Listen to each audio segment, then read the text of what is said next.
आता पाहणार आहोत महत्त्वाच्या बातम्या।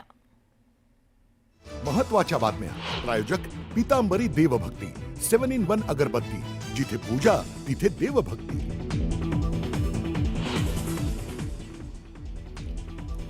मुख्यमंत्री देवेंद्र फडणवीस यांच्या हस्ते 1348 घरांच्या सदनिकांचं उद्घाटन, मुख्यमंत्र्यांच्या हस्ते चाव्या वाटप, कामगारांच्या हक्काच्या घरांची स्वप्नपूर्ती।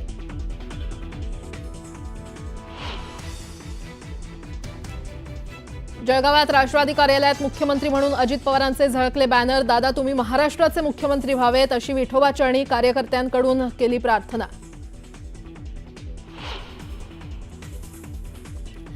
बेस्ट पतसंस्थेत घोटाळा झाल्याचा उमेश सारंग आणि सुहास सामंतांवर प्रसाद लाड यांच्याकडून आरोप, सर्व संचालकांची चौकशी करण्याची ही मागणी।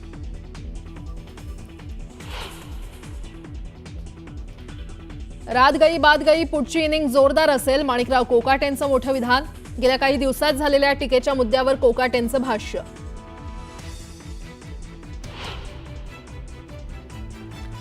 हायकोर्टाच्या खंडपीठाचं आज कोल्हापुरात उद्घाटन, सरन्यायाधीश भूषण गवई, मुख्यमंत्री देवेंद्र फडणवीसांसह अनेक मान्यवर राहणार उपस्थित।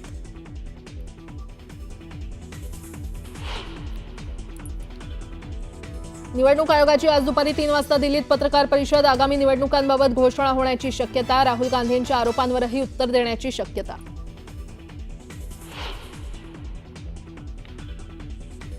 देशात मतांची चोरी होत असताना तुमच्यासारखा समाजसेवक शांत कसा, आपल्या देशासाठी आता तरी उठा, पुण्यातील पाषाण भागात बॅनरबाजीतून अण्णा हजारेंना डिवचलं।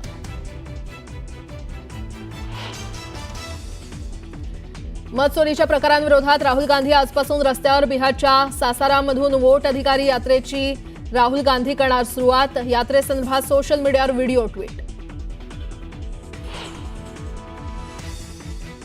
दिल्लीत 2 महत्त्वाच्या राष्ट्रीय महामार्ग प्रकल्पांचं मोदींच्या हस्ते उद्घाटन, एनसीआरच्या कनेक्टिव्हिटीसाठी 11,000 कोटींचे 2 महामार्ग खुले, दिल्लीचा वेग आणखी सुसाट होणार।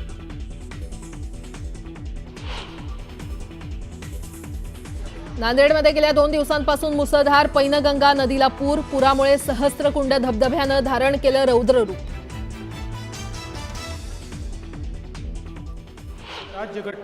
नंतर आपलं पुन्हा एकदा स्वागत। पुढची बातमी पाहूयात। वाशिम जिल्ह्यामध्ये मुसळधार पाऊस सुरू आहे। पैनगंगा, कांस नदीसह अनेक नद्यांना पूर आलेला आहे, तर पुरामुळे सरपखेड, धोडप, करडा, गोभणी हा मार्ग बंद झालेला आहे।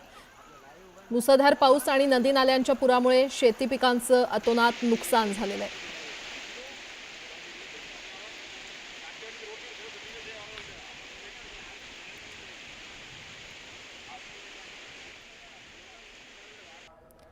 छत्रपती संभाजीनगरमध्ये 2 दिवसांपासून अतिवृष्टी सुरू आहे। पळशी परिसरात ढगफुटी सदृश्य पाऊस झाल्यामुळे रस्त्यावरील पूल वाहून गेलेले आहेत, तर पुराचं पाणी शाळेत शिरल्यामुळे शालेय साहित्यासह विद्यार्थ्यांसाठी मध्यान्ह भोजनाचं अन्न देखील भिजलेलं आहे। गावातील 2 पूल वाहून गेले, तर नदी नाल्यांच्या शेजारी असणाऱ्या जमिनी खरडून निघालेल्या आहेत। जूनमध्ये पेरणी केलेले पीक पूर्णपणे जमीनदोस्त झालेलं आहे आणि या संपूर्ण परिस्थितीचा आढावा घेतलाय आमचे प्रतिनिधी अविनाश कानडजे यांनी।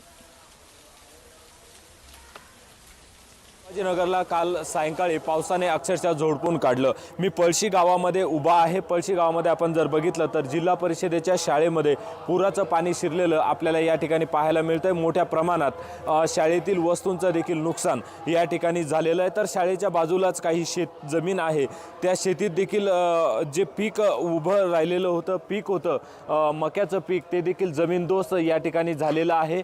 तर बाजूलाच जी बालवाडी, लहान छोटे छोटे मुलं ज्या ठिकाणी शिक्षण घेतात त्यांना जे भोजन दिलं जातं, त्या भोजनाचं देखील संपूर्ण सामान जे आहे, किराणा असेल किंवा इतर काही वस्तू असेल, त्या देखील या ठिकाणी भिजलेल्या आहेत। ही बालवाडी आहे, ज्या खोलीमध्ये हे मुलं शिक्षण घेतात त्याच खोलीमध्ये पूर्णपणे हे पाणी शिरलेलं आहे। त्या ठिकाणी साफसफाईचं काम आता सुरू आहे। तर शाळेसमोरच मोठा खड्डा या ठिकाणी पडलेला देखील आपल्याला दिसतोय। काही गावकरी आपल्या सोबत आहेत, त्यांच्यासोबत देखील बोलूयात किती मोठ्या प्रमाणात या ठिकाणी नुकसान झालंय आणि कसं नुकसान झालंय। या महाराष्ट्रात अगोदरच शेतकऱ्यावर सरकार कोपलेलं आहे आणि आता निसर्ग सुद्धा या शेतकऱ्यावर कोपलेला आहे। काल पळशी या गावात संध्याकाळी 4 वाजता खूप मोठा म्हणजे ढगफुटी झाल्यासारखं प्रमाण झालेलं आहे आणि खूप मोठ्या प्रमाणात नदीला पाणी आणि पूर येऊन गावातील सर्व शेती ही ओसाड झाली आहे. पूर्ण इथलं शेतीत जे उत्पन्न असेल ते पूर्ण वाहून गेलेलं आहे.